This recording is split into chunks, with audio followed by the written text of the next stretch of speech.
बाढ़े पूत पिता के धर्मे, खेती उपजे अपने कर्मे। ओम साई राम मित्रों, आज का ब्लॉग आप सभी हमारे साईं परिवार के लिए विशेष लाभकारी और कल्याणकारी है, क्योंकि आज के ब्लॉग में हम अपने साईं परिवार के लिए बहुत ही विशेष उपाय लेकर के आए हैं। इस कलयुग में बहुत सारे ऐसे परिवार हैं जो ये कहते हैं कि गुरुजी हमारे घर परिवार में तरक्की नहीं हो रही है, धन तो बहुत आ रहा है लेकिन धन संचय नहीं हो पा रहा है और धन कहाँ चला जा रहा है वह पता ही नहीं चलता। हो क्या रहा है कि इस कलयुग में बहुत सारे ऐसे साईं परिवार ये नहीं समझ पा रहे हैं कि उनके घर में कौन सी बाधाएं हैं, किन कारणों से आपके घर की तरक्की और बरकत रुकी हुई है, किन कारणों से आपके घर परिवार के युवा बच्चे बच्चियां जो है जॉब के लिए बहुत प्रयास करते हैं, बहुत एफर्ट करते हैं, लेकिन फिर भी उनको जो परिणाम मिलता है वह जीरो होता है। होता क्या है कि वह समझ ही नहीं पाते कि क्या दिक्कतें उनके जीवन में आ रही हैं। और जो आदमी दिक्कतों को समझ लिया वह सलूशन को पा लेता है, क्योंकि डायग्नोस बहुत ही जरूरी होता है। आप डॉक्टर के यहाँ जाते हो, डॉक्टर क्या करता है, आपका पहले डायग्नोस करवाता है, परीक्षण करवाता है कि आप ये जांच कराइए, ये जांच कराइए। फिर वह जब श्योर हो जाता है कि यही डिजीज़ है, यही चीज़ें हैं, यहाँ पे दिक्कत है, फिर उसी के लिए वह एक दवा आपके लिए प्रिस्क्रिप्शन में देता है कि आप इस दवा को लीजिए, जिससे आपका रोग जड़ से समाप्त होगा। तो यहाँ पर क्या होता है कि हमारा जीवन भी ऐसा ही है। हमारे जीवन में पॉजिटिव और निगेटिव एनर्जी रन करती है। होता क्या है, अगर निगेटिव एनर्जी जब ज़्यादा रन करने लगती है तो होता क्या, हमारा जीवन पटरी से उतर के बेपटरी हो जाता है।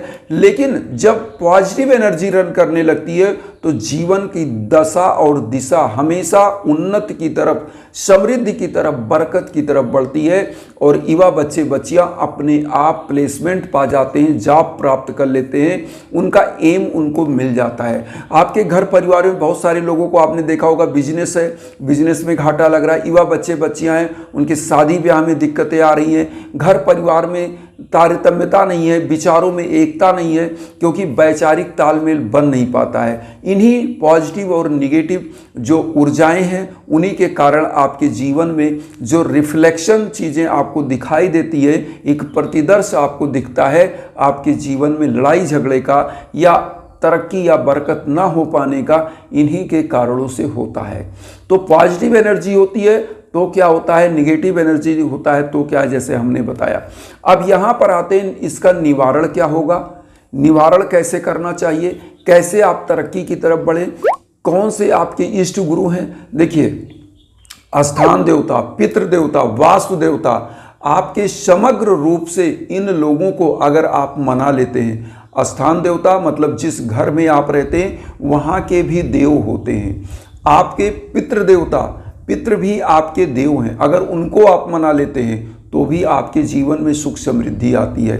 और वास्तु देवता, आपके घर जो घर है उसका निर्माण अगर अच्छी तरह से हुआ है या उसमें कोई चीज़ अच्छी तरह से रखी गई है तो ऐसे घरों में पॉजिटिव एनर्जी रन करती है। अब यहाँ पर आता है, इन सभी एनर्जी को कैसे हम बैलेंस करें। इसके लिए सबसे प्रथम चीज़ होती है कि आप अपने सद्गुरु का ध्यान करें। मैं साईं को सद्गुरु मानता हूं और वही मेरे गुरु हैं, तो मैं क्या करता हूं, गुरु की पूजा करता हूं और वही पूजा आज मैं आपको बताना चाहता हूं। तो जो भी हमारे साईं परिवार हैं बहुत ध्यान से सुने, करना क्या चाहिए। देखिए, सबसे पहले आप अपने घर में साफ सुथरा माहौल बनाएं, बढ़िया से साफ सफाई रखें और घर में हमेशा पॉजिटिव निगेटिव चीज़ों को समझ के, जैसे कुछ चीज़ें मैं आपको बता दूं, सुबह सुबह जब आप उठते हैं बिस्तर से तो अपने आराध्य देव को ध्यान करें। जैसे कहा भी गया है, कराग्रे बसते लक्ष्मी, कर मध्य सरस्वती, कर मूले तू गोविंदा, प्रभाते कर दर्शनम। अपने दोनों हाथ का दर्शन करिए, क्योंकि समस्त भगवान कर्म क्षेत्र को ही बिलीव करते हैं और अपने कर्म पर भी विश्वास रखना है। तो भगवान का आप दर्शन करिए अपने हाथों में। उसके बाद आप बिस्तर से जब उतरते हैं तो घर की वास्तु को, क्योंकि झाड़ू पोछा अपने घर के अगर पुरुष है तो बाहर आप लगा लें, स्त्रियां क्या करें, पूजा स्थान, घर का समस्त चीज़ साफ सफाई करें। फिर दैनिक क्रियाकलाप से निवृत्त होकर के माताएं बहनें, हमारे बंधु बांधव स्वच्छ साफ वस्त्र धारण करें। बाबा की अगर मूर्ति है तो उनको नहलाएं, नहलाने के बाद उनके चरणामृत को पूरे घर में छिड़के, फिर बाबा को रोली चंदन अक्षत का चंदन लगाएं, उनको वस्त्र साफ सुथरा पहनाएं और उसके बाद आपको क्या करना, एक घी का दीप लेना। जो उपाय हम बताने जा रहे हैं बरकत के लिए, एक घी का दीप लीजिए। इस उपाय को 9 गुरुवार करना है, 9 थर्सडे आपको इसको लगातार करना है। कैसे करना है, एक घी का दीप लेना है, धूप बत्ती लेना है और 1 रुपए का सिक्का, एक नारियल ले लीजिए। नारियल जो मंदिरों में चढ़ता है, ऐसे हिला के देखिएगा उसमें जल रहता है, तो वो नारियल ले लेना है। पीला कपड़ा ले लीजिए, 1 रुपए का सिक्का और नारियल को रख करके बांध दीजिए।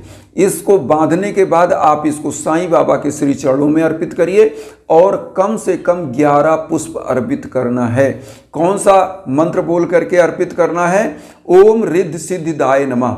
हम स्क्रीन पर भी दे दे रहे हैं, आप मंत्र देख लीजिए, बहुत इजी मंत्र है, कई वीडियो में हमने बताया है। ओम रिद्धि सिद्धिदाय नमः, ये घर की बरकत के लिए बता रहे हैं। ओम रिद्धि सिद्धिदाय नमः कम से कम 1 माला जप करिएगा।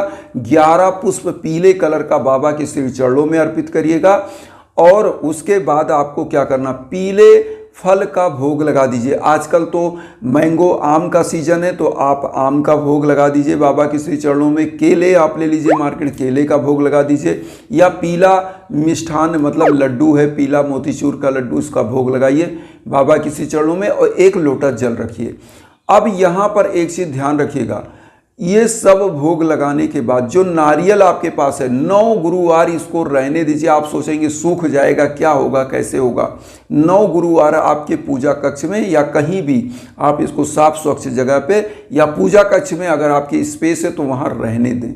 इसके बाद आपको करना क्या है, सिक्के को आप निकाल करके अपनी तिजोरी में रखें और इस नारियल को उसी बंधे हुए कपड़े में किसी जल में, जो जल जैसे गंगा जी हैं, कोई भी नदी है, पवित्र नदी या कोई पवित्र सरोवर है, तो उसमें प्रवाहित कर दें, ये बोलते हुए कि प्रभु हमारी समस्त मनोकामनाओं को पूर्ण करिए, हमारे घर के जो भी दुर्भाग्य हैं उनको दूर करिए, हमारे घर परिवार को समृद्ध, उन्नत और बरकत दीजिए।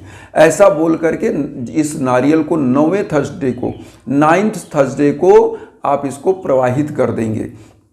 उसके बाद आपको करना क्या है, 9th थर्सडे को थोड़ा सा उपाय आपको क्या करना रहेगा, 9वें गुरुवार को कुछ गरीबों दीन दुखियों को खिचड़ी बना करके बांट दीजिए।